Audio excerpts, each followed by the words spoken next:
Bonjour à tous et bienvenue dans ce nouvel épisode de Micmath. Aujourd'hui, nous allons parler des tables de multiplication. Alors c'est vrai qu'à première vue, les tables de multiplication, c'est un sujet qui semble assez élémentaire et en tout cas pas hyper passionnant. Et pourtant, je vous propose dans cette vidéo de partir à la découverte de la face cachée des tables de multiplication, celle qu'on ne vous a jamais apprise à l'école et qui pourrait bien vous surprendre. Pour cela, nous allons tout d'abord donner une représentation graphique des tables de multiplication. Et pour commencer, nous allons prendre un cercle comme celui-ci, et sur ce cercle, nous allons placer un certain nombre de points équitablement répartis, comme par exemple ici 10 points. Ces points, nous allons maintenant les numéroter, en commençant par exemple par le nombre 0 sur le point du haut, puis en tournant dans le sens des aiguilles d'une montre les nombres 1, 2, 3, 4, 5, 6, 7, 8 et 9.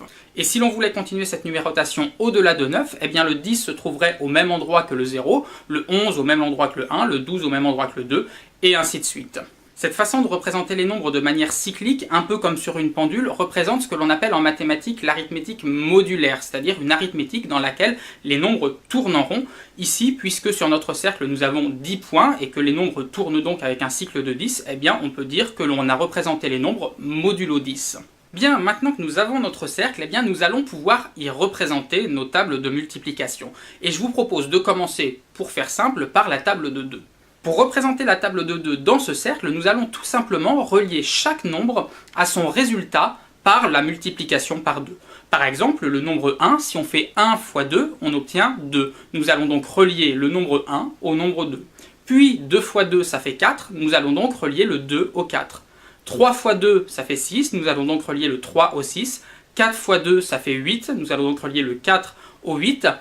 5 fois 2, ça fait 10, et je vous rappelle que le 10 se trouve exactement au même endroit que le 0, nous allons donc relier le 5 au 0, et ainsi de suite avec tous les nombres du cercle. Nous avons donc obtenu la représentation de la table de 2 modulo 10.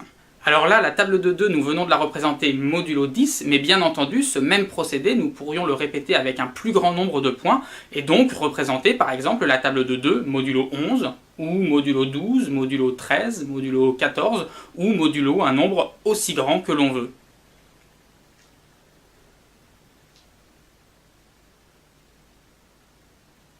Waouh! C'est dingue, non ? Cette figure semble sortir d'absolument nulle part, puisque je vous rappelle que d'après notre procédé de construction, ce dessin ne contient que des lignes droites. Autrement dit, c'est une sorte d'illusion d'optique à laquelle nous assistons, et c'est l'enchevêtrement de toutes ces lignes droites qui nous donne l'impression de cette figure courbe qui apparaît. J'en profite pour vous dire que le petit programme informatique que j'ai codé pour réaliser toutes les images que vous allez voir dans cette vidéo est sur mon site web et utilisable directement en ligne. Je vais vous mettre le lien dans la description de la vidéo, donc n'hésitez pas à y aller et à explorer vous-même les tables de multiplication et toutes leurs jolies représentations. Et il nous en reste des choses à découvrir puisque pour l'instant, nous n'avons fait que la table de 2. Qu'en est-il de la table de 3 par exemple ? Eh bien c'est parti, on reprend notre cercle, ici modulo 10, voici la table de 3 représentée modulo 10, puis modulo 11, 12, 13, 14 et ainsi de suite.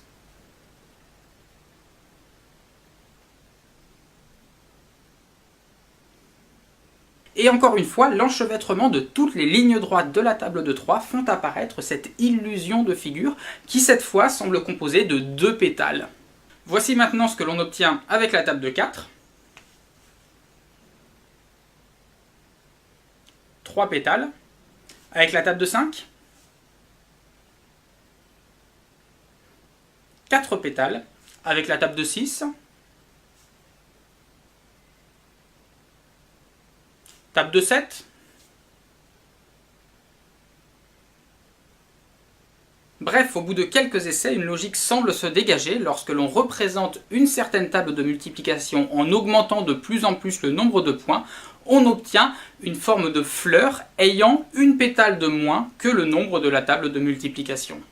Mais nous ne sommes toujours pas au bout de nos surprises, car si les figures que nous venons de voir sont obtenues en augmentant de plus en plus le nombre de points, eh bien nous trouvons aussi d'autres figures sur notre chemin, des figures pour lesquelles le nombre de points reste raisonnable, mais qui présentent pourtant des motifs tout à fait intéressants. On peut par exemple parfois tomber sur des motifs en quadrillage comme ceci, ou encore des réseaux triangulaires comme celui-ci, mais aussi des motifs plus complexes comme par exemple ces motifs concentriques, ou encore ces figures courbes entremêlées. Tout ceci est déjà très joli, mais on peut encore aller plus loin. Nous avons vu tout à l'heure qu'avec un nombre de points suffisamment grand, nous pouvions représenter la table de 2 comme ceci, ou la table de 3 comme ceci. Mais ne pourrait-on pas aussi représenter des tables intermédiaires, comme la table de 2,5, ou la table de 2,6, 2,3 ? Et que se passerait-il si nous mettions les unes à la suite des autres les images des tables de 2, puis 2,1, 2,2, 2,3, et ainsi de suite, pour former comme un petit film qui mettrait en mouvement les tables de multiplication? Eh bien c'est parti, et commençons tout de suite par regarder ce qui se passe lorsque l'on représente les tables modulo 10, c'est-à-dire avec 10 points, c'est les représentations dont nous étions partis tout à l'heure. Voici les tables de 2, et mettons-les maintenant en mouvement.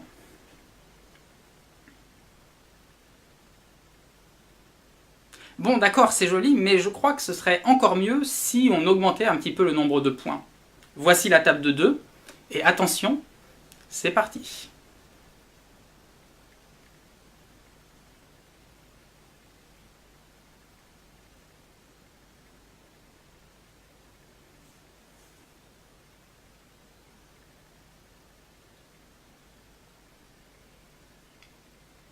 Avouez que c'est quand même absolument fascinant de voir ces tables de multiplication qui se mettent à danser comme ça devant nous. Et si l'on s'aventure vers des tables plus élevées avec de plus en plus de points, on obtient des danses de plus en plus complexes et voluptueuses.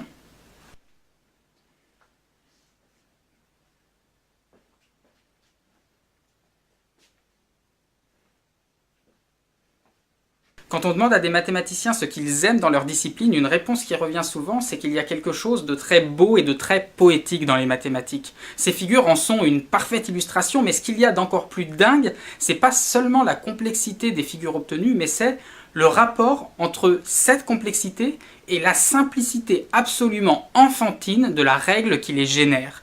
Tout ceci, ce n'est que les petites tables de multiplication que l'on apprend à l'école quand on est enfant. Alors bien sûr, tout cela est absolument magnifique, mais quand on fait des maths, ce que l'on aimerait bien maintenant, c'est tenter de comprendre. Parce que tous ces motifs que l'on voit naître et mourir sous nos yeux depuis tout à l'heure sont en réalité la traduction graphique de propriétés, des nombres de propriétés numériques des tables de multiplication. Alors évidemment, vous avez vu dans les images précédentes toute la diversité, toute la richesse des formes qui peuvent apparaître dans ces dessins. Je ne vais pas pouvoir, dans cette vidéo, tout vous expliquer parce qu'il y aurait beaucoup trop de choses à dire. Mais ce que je vous propose simplement, c'est de prendre une petite propriété, un petit motif tout simple, et de tenter de voir comment ce motif se traduit en termes numériques. Pour cela, je vous propose de regarder la table de 25 modulo 39. Quand on regarde cette image, il y a quelque chose qui peut nous sembler un peu bizarre. Puisque nous sommes modulo 39 ici, il y a donc 39 points sur le cercle. Et comme chaque point doit être relié à son multiplié par 25, il doit y avoir normalement, sur cette figure, 25 traits. Et pourtant, quand on regarde, sans même avoir à les compter, on a l'impression qu'il y en a nettement moins. Cette impression peut être confirmée si on regarde les tables qui entourent celle de 25, toujours modulo 39. Si on regarde la table de 24, ou alors la table de 26, on voit bien que sur ces deux tables, il y a nettement plus de traits que sur la table de 25. Alors, où sont passés les traits manquants? Pour comprendre ça, on peut essayer de se passer le film de transition de la table de 24 jusqu'à la table de 25. Regardez ce qui se passe.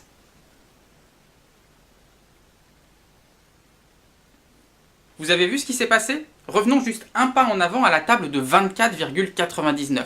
Sur cette figure, on voit bien qu'il y a les 39 traits qu'il doit y avoir modulo 39, mais ces traits sont très proches les uns des autres 2 à 2. Il y en a qui sont sur le point de se confondre. Et effectivement, si on avance à 25, eh bien ces traits se mettent à se superposer de façon à ce que nous ayons l'impression qu'il y en a 2 fois moins.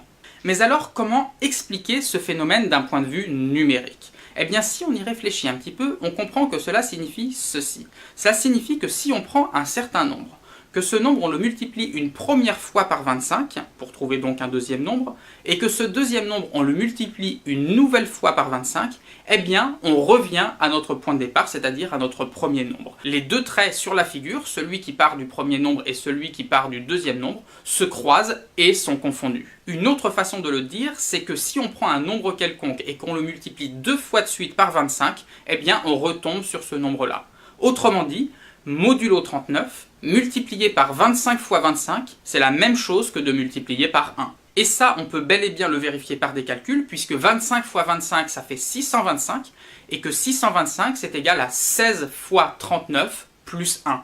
Autrement dit, si notre nombre 625, 25 fois 25, on voulait le placer sur notre cercle modulo 39, eh bien on ferait 16 fois le tour, 16 fois 39, plus 1, et le nombre 625 serait donc placé exactement sur le même point que le nombre 1. Et vous comprenez bien que cette propriété, elle se généralise à chaque fois que l'on rencontrera le même phénomène. En explorant les tables de multiplication, à chaque fois que l'on verra sur la figure moins de traits que ce qu'il devrait y avoir, eh bien cela signifie que le carré de la table de multiplication que l'on est en train d'étudier est égal à 1 modulo le nombre de points. Voilà, cette vidéo touche à sa fin. Alors évidemment, comme vous vous en doutez, je suis très loin de vous avoir tout raconté sur ces magnifiques représentations des tables de multiplication. Mais après tout, si ça vous intéresse, eh bien c'est à vous de chercher maintenant, c'est à vous d'explorer, c'est à vous d'essayer de comprendre comment ça marche. Je vous rappelle que je vous mets dans la description de la vidéo la petite application pour recréer toutes ces jolies figures que nous avons pu voir au cours de cette vidéo.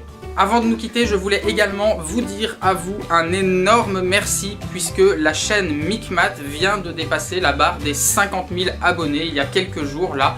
C'est juste énorme, 50 000 abonnés pour une chaîne de maths, j'en reviens pas. Merci à tous, vous êtes totalement fous, alors restez fous et moi ça me motive comme jamais pour continuer ces vidéos et j'espère qu'elles continueront à vous plaire pendant encore longtemps. Comme d'habitude, si vous voulez suivre Micmath et ne rien rater des prochaines nouveautés, je vous mets ici les liens vers Twitter, vers Facebook, un lien pour vous abonner à la chaîne si jamais vous ne faites pas encore partie des 50 000. Vous pouvez également soutenir Micmath sur Tipeee. Et moi, je vous dis au revoir et à bientôt pour de prochaines aventures mathématiques.